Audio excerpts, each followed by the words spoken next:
नमस्ते। थर्ड आई में आपका स्वागत है। ऑपरेशन सिंदूर मोदी जी के गले की फांस बन गया, फांस नहीं, गले की हड्डी बन गया है। या मतलब वो क्या करें इसको नहीं समझ में आ रहा है, और ख़ास करके बीजेपी वालों की मुश्किल ये है कि अगर आपकी नीयत साफ ना हो, अगर आपकी बात में ईमानदारी नहीं हो, और अगर आपका दूसरे के प्रति सम्मान ना हो, तो कहीं ना कहीं तो ये पोल पट्टी खुली जाती है।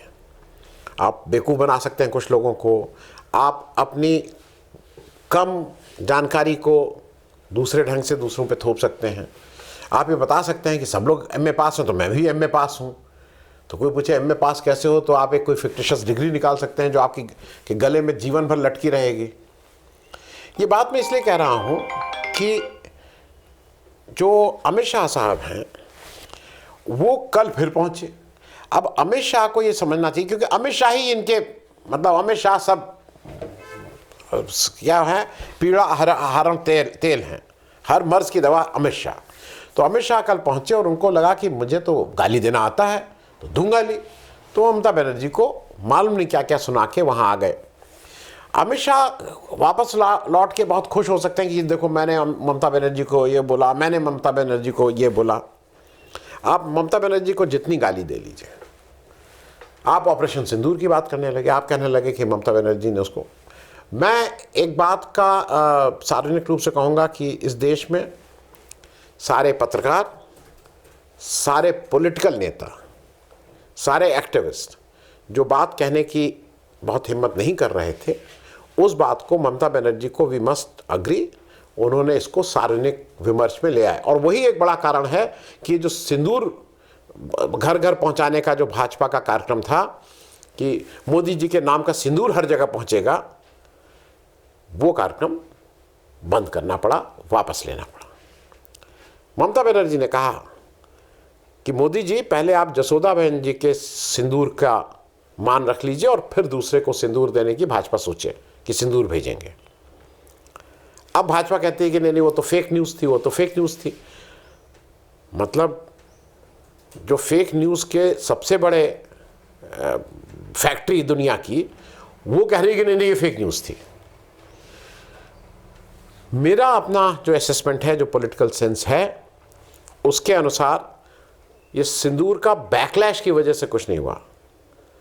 नोटबंदी से ज़्यादा तो लोगों को तकलीफ नहीं हुई थी। नोटबंदी के समय उससे आर्थिक जो क्षति और हानि हुई, उसके अलावा लोग मरे भी थे। किसान बिल जब आया उसके विरोध में 700 से ज़्यादा किसान मर गए थे। इनको किसी के मरने जीने से कोई फ़र्क नहीं पड़ता है। अगर किसी को ये गलतफहमी हो कि इनको इससे फ़र्क नहीं, इससे कोई फ़र्क नहीं पड़ता है, इनको फ़र्क चुनाव में भी नहीं पड़ता, वो मोदी जी मैनेज कर लेंगे। फ़र्क पड़ा कि अब हर आदमी जब ये सिंदूर लेके जाएंगे तो हर आदमी ये पूछेगा कि जसोदा बहन के सिंदूर का क्या हुआ। मोदी जी, आपने क्या उस सिंदूर का लाज रखी, आपने क्या वो सिंदूर का धर्म निभाया, ये हर आदमी पूछेगा। इसमें कहीं कोई दो राय नहीं है। आप कुछ भी कर लीजिए, इसका जवाब आपको देना होगा, और ये विमर्श में आएगा जो आप नहीं चाहते हैं। लोग आज तक नहीं बोले थे। आप सोनिया गांधी को मालूम नहीं क्या क्या कहते रहते थे, आप किसको किसको नहीं आपने कहा, लेकिन लोगों ने, आप शशि थरूर की जो पत्नी की मृत्यु हो गई उसके बारे में आप क्या क्या नहीं बोलते थे, लेकिन लोगों ने आपके बारे में इस तरह की बातें नहीं कही थी। लेकिन अब ये बात मंच से जब ममता बनर्जी ने कही है तो मेरे ख्याल में अब ये विमर्श में है, और आपने इसी डर से उसको तुरंत वापस खींच लिया। क्योंकि जिस दिन सिंदूर जहाँ जहाँ पहुँचेगा, लोग पहुँचेंगे कि जैसे, और दूसरी एक जिस तरह की संभावना से इनकार नहीं किया जा सकता है कि जैसा इवेंट आप मैनेज करते हैं, मुझसे किसी ने बताया कि ममता बनर्जी ये मन बना रही थी कि क्योंकि ममता बनर्जी ने मोदी जी को राखी भी बांधी हुई है पहले, तो ममता बनर्जी एज ननद जाके अपनी भाभी को सिंदूर देने वाली थी। क्योंकि सिंदूर घर की महिलाएं दे सकती है, या तो सास देंगी या ननद देंगी। तो सास की तो मृत्यु हो गई है, तो ननद और ससुराल से जाता है। तो ये बकौल ये इनका ये था कि अब बिल्कुल बाजे गाजे लाव लश्कर लेके बिल्कुल ढोल नगाड़े के साथ चलेंगे जसोदा बहन को सिंदूर देने की, भाई मैं अपने भाई की तरफ से आपको सिंदूर देने आई हूँ। कितनी फजीयत होती। मतलब आप खुद जरा इमेजिन करिए कि ममता बनर्जी एक टीम के साथ चली जा रही हैं सिंदूर दान के लिए, और बंगाल से चलता मामला, वो एक दिन में थोड़ी चलती।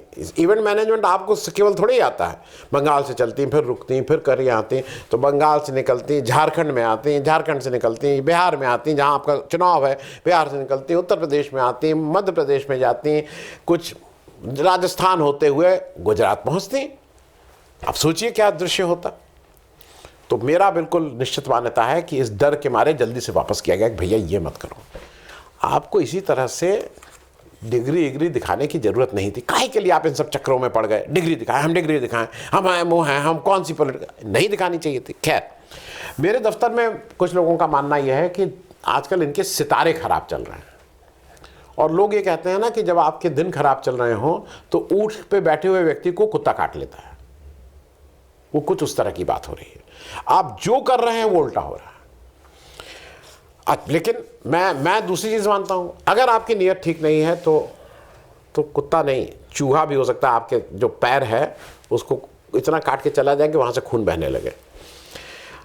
जब अमित शाह साहब गाली दे रहे थे उस समय पूरे भारत का विपक्ष जो है वो मोदी जी के कहने पे, भाजपा सरकार के कहने पे वो विदेशी दौरे पे था, जहां वो आपकी सरकार को डिफेंड कर रहा था, एक स्वर में डिफेंड कर रहा था।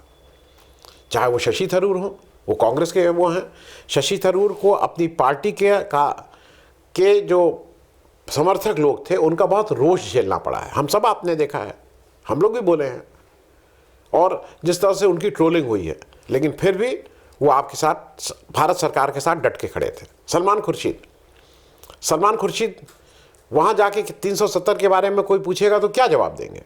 सलमान खुर्शीद ने 370 को डिफेंड किया। भारत आ जाएंगे तो शायद डिफेंड ना करें, लेकिन चूंकि देश को एक साथ एक स्वर में बोलना है तो इसलिए वो 370 को डिफेंड किए।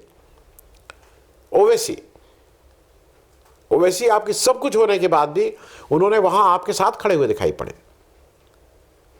अभिषेक बैनर्जी, आप वहाँ आके उनकी बुआ को मालूम नहीं क्या क्या बता रहे हैं और क्या क्या गाली दे रहे हैं अमित शाह, और उस समय जिस समय वो गाली दे रहे थे उस समय अभिषेक बैनर्जी वहाँ भाषण में कह रहे थे कि आप अगर विदेशियों को जो जहाँ से मिलने गए हैं कि अगर आप हिंदुस्तान आइए तो 7 दिन के लिए, अगर हिंदुस्तान आ रहे हैं तो 10 दिन के लिए आइए, 3 दिन कश्मीर जाइए, देखिए कैसा स्वर्ग बन गया, आइए कश्मीर। वो भारत सरकार के साथ खड़े हैं, और यहाँ अमित शाह वो देखे झूठ बोलती हैं, वो फलाना करती, ये कर रहे हैं अमित शाह। मतलब इनको शर्म नहीं आती अमित शाह को? आप जब कहते हैं कि जिम्मेदारी, अमित शाह साहब सबसे पहली, अगर किसी की सबसे पहली जिम्मेदारी है, और मैं बिल्कुल मानता हूं कि इस देश का विपक्ष, बाकी सब चीजों में नहीं, विपक्ष इस्तीफा क्यों नहीं मांग रहा है? मान ली मोदी जी से मांगने की हिम्मत ना करे, क्योंकि मोदी जी के पास यह है कि राष्ट्र प्रेमी है और फलाना है, तो अमित शाह साहब की पूरी जिम्मेदारी बनती है। कश्मीर में क्या हुआ भाई, मणिपुर में क्या हुआ, हर जगह अमित शाह निकल जाएंगे, क्योंकि आप प्रधानमंत्री के बहुत खास हैं, कैसे निकल जाएंगे? वो जो 26 लोग मारे गए वो किसने मारा, किसकी लैप्स थी, कैसे आए, क्यों नहीं पकड़े गए? ये जवाब तो आपसे पूछा जाएगा ना, आप उस पर कोई जवाब नहीं देंगे। ममता बनर्जी ऑपरेशन सिंदूर का विरोध कर रहे थे। ऑपरेशन सिंदूर आपका काम था जो आपने नहीं किया, आप नहीं कर पा रहे हैं वो काम। आपने मणिपुर में ये बार बार प्रूफ किया है। आपका काम ईडी चलाना और लोगों के घर पे रेड करना नहीं कि आप इसको अगर मानते हैं कि आपने बहुत वाहवाही लूट रहे हैं कि आप सारे ऑपोजिशन और विपक्ष के नेताओं के घर पे आप रेड कर रहे हैं, उनको अरेस्ट करवा रहे हैं, ये इससे वाहवाही नहीं है। आप कश्मीर में 26 लोगों की मृत्यु हुई है, उसकी जिम्मेदारी आपकी है। वो लोग कैसे आए, और वो लोग आप जब दूसरे ही दिन सबकी फोटो आप कर रहे थे, वो लोग कहाँ हैं? आपने जब वहां पे अटैक किया उसमें वो लोग मारे गए? ये जवाब आपको देना होगा। हमने सैकड़ों आतंकवादियों को मार दिया, उस सैकड़ों में वो लोग थे कि नहीं जो यहां आए थे? तो पहला, विपक्ष को बिल्कुल ये अमित शाह से इस्तीफे की मांग करनी चाहिए, इसमें कहीं कोई वो नहीं। दूसरा इस्तीफा, राजनाथ सिंह साहब बताएंगे राफेल पे क्या हो रहा है? राहुल गांधी ने यही पूछा था ना कि राफेल पे क्या हुआ है, वो देशद्रोही है। तो आपके सीडीएस ने जाके क्या कहा है सिंगापुर में, विदेशी धरती पे बोला, क्या बोला राफेल के बारे में? नंबर्स नहीं बताए, लेकिन बताया ना कि गिरा है राफेल। फ्रांस क्या कह रहा है? फ्रांस कह रहा है कि आपके जो पायलट्स हैं वो प्रिपेयर्ड नहीं है। आप क्या और क्या मीडिया खबरें आ रही हैं, आपको नंबर्स नहीं मिल रहे हैं, आप उसको भी कहेंगे नहीं नहीं नहीं ये कुछ नहीं। आपने क्या किया रक्षा मंत्री जी, इस पे तो पूछा जाएगा ना। आपके सीनियर जनरल चौहान हैं, आपने उनके बारे में क्या किया? और एक और बड़ी बात, आप रक्षा मंत्री जी, इसकी जिम्मेदारी आपकी है।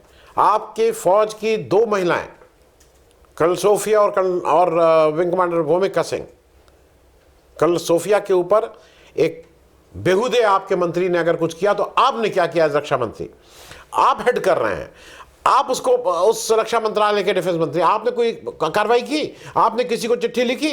आपकी पार्टी का मंत्री, आपने कहीं कहा वुमेन्स उसमें कि इस आदमी को के ऊपर कार्रवाई करो? आपने क्या किया? आपको भी इस्तीफा आपको देना चाहिए। आपको नहीं लगता है कि जब भारत बिल्कुल उस कगार पे था कि पीओके अगले 1 दिन के अंदर आपके हाथ में था, आपने उस समय सीज फायर क्यों किया? क्यों होने दिया सीज फायर? इसकी जिम्मेदारी आपकी नहीं है। इतिहास जब कभी लिखा जाएगा तो ये नहीं लिखा जाएगा कि भारत 24 घंटे के अंदर पीओके लेने जा रहा था और उस समय हमारे रक्षा मंत्री राजनाथ सिंह थे जो अग्री कर गए सीज फायर पे।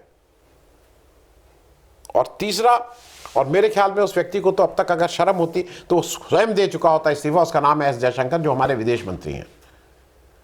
टोटल फ्लॉप किए हैं, भारत को अकेला तनहा खड़ा कर दिए हैं विश्व मंच पर।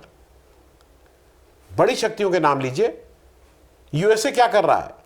यूएसए का प्रेसिडेंट कम से कम 8-10 बार ये कह चुका है कि मैंने कराया, और मैंने इन दोनों को कहा कि ये ट्रेड रेट बंद कर देंगे, तो इन लोगों ने व्यापार के चक्कर में बंद किया।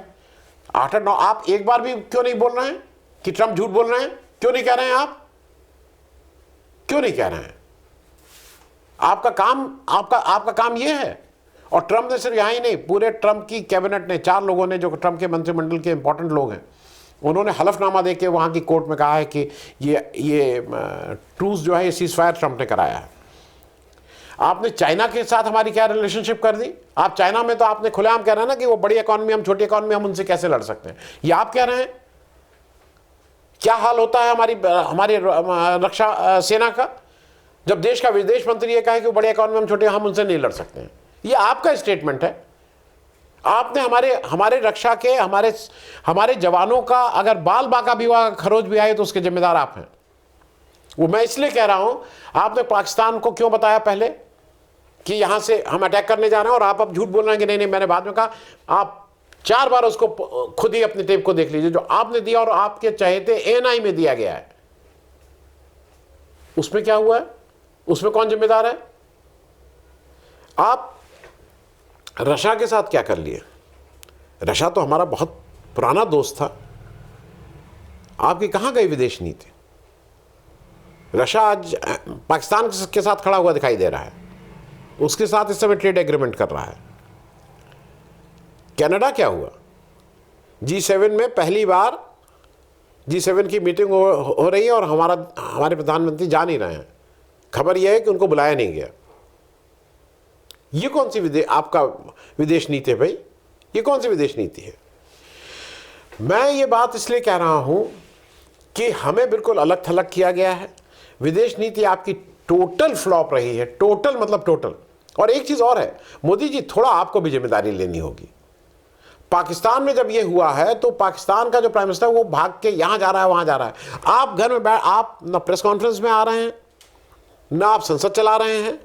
आप यहां बैठ के केवल चुनाव खेल रहे हैं और ऑपोजिशन को गाली देना और मेरे रगों में सिंदूर दौड़ता है, इस तरह की बातें कर रहे हैं। आप क्यों नहीं जा रहे हैं विदेश? और एक चीज और, असेसमेंट खुद कर लीजिएगा। ये जो भी पहलगाम में हुआ और उसके बाद जो आपने जवाबी कार्रवाई की और जो होनी चाहिए थी, उसमें फायदा किसका हुआ? आपके दृष्टिकोण से। मैं भाजपा के दृष्टिकोण से कह रहा हूं, किसका फायदा हुआ? वो तो अगला चुनाव आ रहा है बिहार में, पता लग जाएगा। आप चुनाव में उसको कितना भुना पाएंगे। लेकिन ये चीज तय है कि पाकिस्तान के जो इस समय के हुक्मरान हैं, जो डिक्टेटरशिप जैसे वहां चला रहे हैं, उनका भयंकर फायदा हुआ है। असीम मुनीर जो उनका है वो फील्ड मार्शल, और उसकी जय जयकार हो रही है पाकिस्तान में। एक मिलिट्री प्रशासक की इस समय फील्ड मार्शल बना दिया गया है भाई। जो अनाप शनाप भारत के खिलाफ बोल रहा था उसकी जय जयकार। जो शहबाज शरीफ हैं जिनकी सरकार को बिल्कुल ही डिस्क्रेडिट हो गई थी, इमरान खान को जेल में डाल दिया था, डिस्क्रेडिटेड सरकार थी, आज उस सरकार को वापस न केवल आपने तिनके का सहारा दिया है, आपने उसको पूरी तरह से उबार लिया है। और अब की बार ट्रंप सरकार नहीं, अब की बार तो आप उन्हीं की फिर से सरकार बनवा रहे हैं। फायदा किसका हुआ? चुनाव में किसका फायदा आपने करवाया पाकिस्तान में? यह भी आपको सोचना पड़ेगा। मैं एक बात और कह दूं, क्योंकि वो मुझे कहीं खला है, आपकी सारी बातें उल्टी हो रही हैं। कर्नल सोफिया के परिवार को आप क्यों बुलवा रहे थे? क्यों बुलवा के उनसे टाटा करवा रहे थे और फूल फेंकवा रहे थे अपने ऊपर? Was it required? आप जो कदम कर रहे हैं, वक्त ठीक नहीं, सब उल्टा पड़ रहा है आपको। आप अपने ऊपर फूल फेंकवा रहे थे, उसने आके स्टेटमेंट दे दिया कि ये तो डीएम ने कहा था इसलिए हम आए। आप ये क्यों बार बार स्वदेशी स्वदेशी की कॉल देते हैं मोदी जी?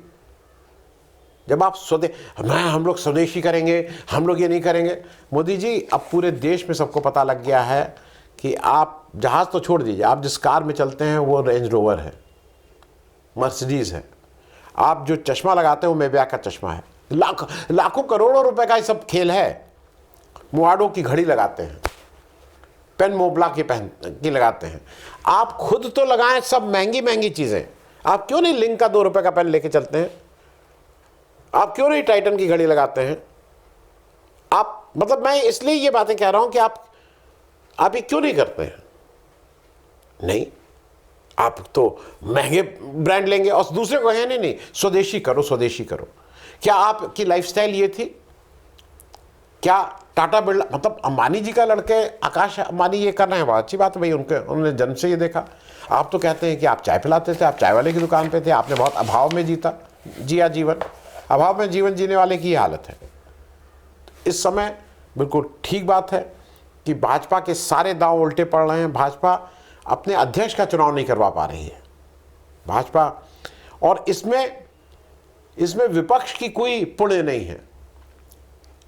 इसमें जिसको कहते हैं ना, वो इतने करते इतने आपके खराब काम, मैं दुष्कर्म नहीं बोल रहा हूँ, आपके खराब आपके जो ये सब काम है लोगों के ऊपर इतने भारी पड़ते जा रहे हैं कि वो स्वतः उसके लोड से आप परेशान हो रहे हैं।